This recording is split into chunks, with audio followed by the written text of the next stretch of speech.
Assalamualaikum warahmatullahi wabarakatuh. Bismillahirrahmanirrahim. Alhamdulillah, anak-anak ustadz sekalian, pada pertemuan kita kali ini kita akan membahas tentang apa itu sorof.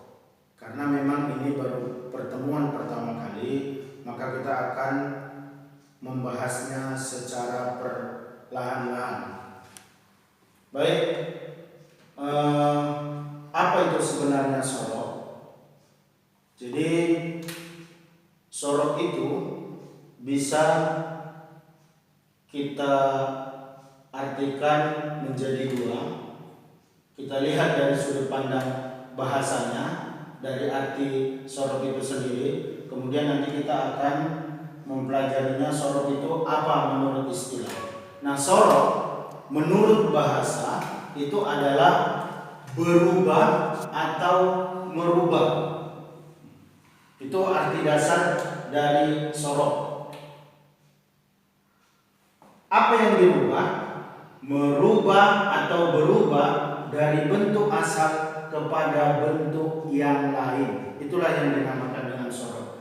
Untuk supaya pemahaman kita lebih cepat, contoh misalnya merubah bangunan rumah yang kuno, kemudian kita rubah menjadi bangunan yang modern. Itu yang dinamakan dengan sorok, karena arti dasarnya adalah berubah.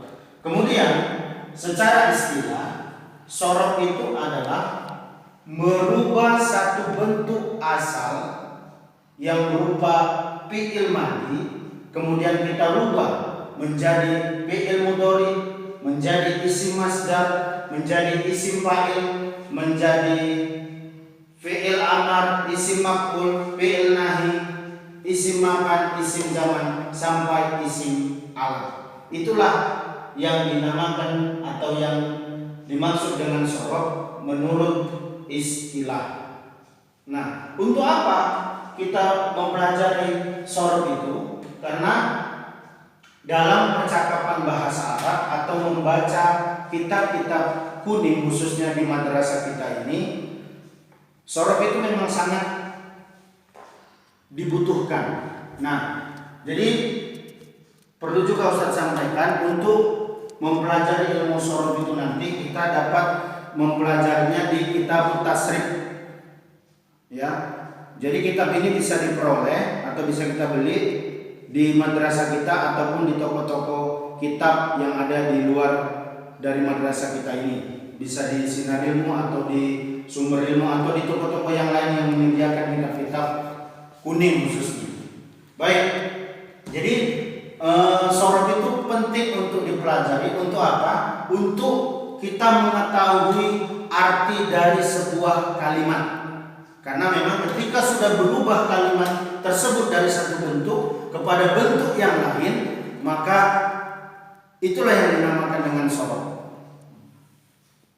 Nah, dari hal ini, dari beberapa penjelasan baik sorok menurut bahasa ataupun istilah, kita bisa simpulkan bahwa ilmu yang mempelajari tentang berbagai macam bentuk perubahan asal usul kata, perubahan kata maupun keadaannya, itulah yang dinamakan dengan ilmu sorok.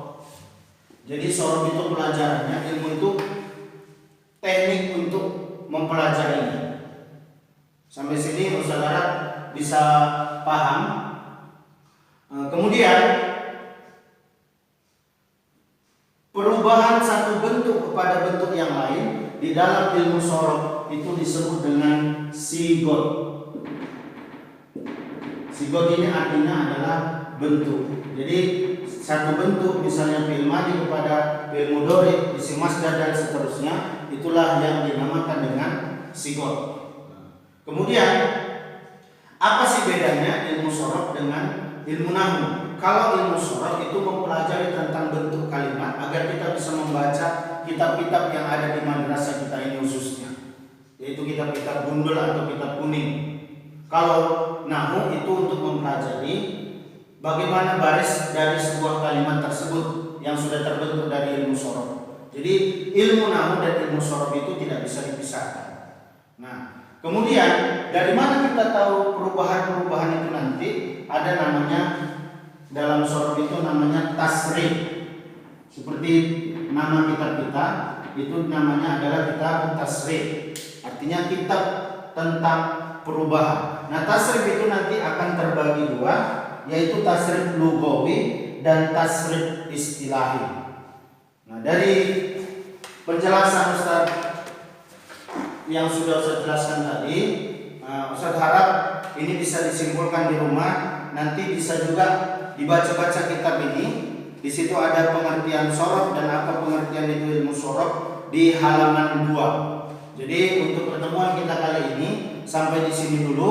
Nanti kita akan lanjut tentang apa sih itu tasrif lugawi dan apa itu tasrif istilahi. Tetap belajar di rumah, jaga kesehatan. Demikian yang bisa Ustaz jelaskan tentang apa itu sorof. Billahi taufiq wal hidayah. Wassalamualaikum warahmatullahi wabarakatuh.